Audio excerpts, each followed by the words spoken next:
जवळपास 2700 व्यापाऱ्यांना आम्ही या ठिकाणी परवाने दिलेले आहेत। पण काही व्यापारी ही पंचमीची यात्रा जर पाहिली आपण रंगपंचमीची, तर आदल्या दिवशी चतुर्थीला रात्री लोक या ठिकाणी येतात। आमच्या ग्रामपंचायतीवर कर्मचारी कमी असल्यामुळे भरपूर मोठा ताण आहे, पण तरी पण रात्री आलेल्या भाविकांना आम्ही त्यांच्या जागेवरच जाऊन त्या ठिकाणी त्यांचे पेपर तपासून परवाने दिलेले आहेत आणि जवळपास हा आकडा 4000 ते 4500 पर्यंत जाण्याची शक्यता आहे।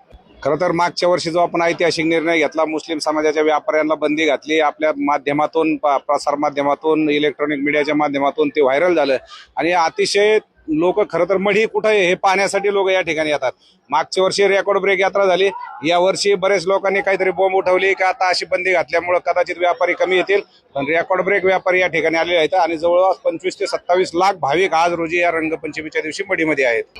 ग्रामपंचायतीच्या हद्दीमध्ये जे गावातले मुस्लिम होते त्यांना पण परवानगी नाकारण्यात आलेली आहे, पण देवस्थानचे जे गाळे आहेत, कानिफनाथ देवस्थान ट्रस्टचे जे गाळे आहेत त्यांनी मात्र त्यांना परवानगी दिलेली आहे। कदाचित त्यांचे ते नातेवाईक असावेत म्हणून त्यांनी ती परवानगी दिली असावी। सध्या तुम्ही काय करा, यात्रेमध्ये जाऊन बघा, मढी गावची इथून माग लागले, आज बी लागलेली आहेत दुकानं आणि इथून पुढे बी लागणार आहेत। सरपंच काय म्हणते ते याच्याकडे लक्ष देऊ नका, सध्या मढीमध्ये प्रशासक नेमणूक चालू आहे, कारण ग्रामसेवक जे म्हणून ती पूर्व दिशा असते। इथून मागच्या काळामध्ये सरपंचाच्या अंडर ग्रामपंचायत काम करीत असते, पण आता प्रशासक म्हणल्यावर ग्रामसेवकच्या अंडर सरपंच काम करीत असतो।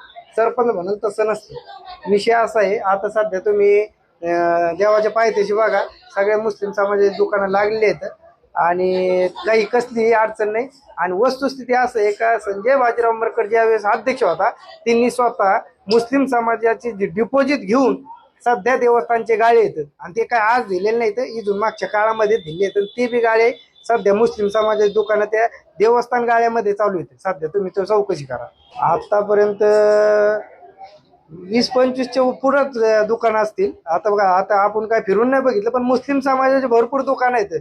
तुम्ही सध्या मेन गेटनी गेले ना, मेन गेटनी लेफ्ट साईडला पलीकडल्या साईडला दोन्ही साईडनी तुम्हाला मुस्लिम समाजाचे दुकानं दिसतील।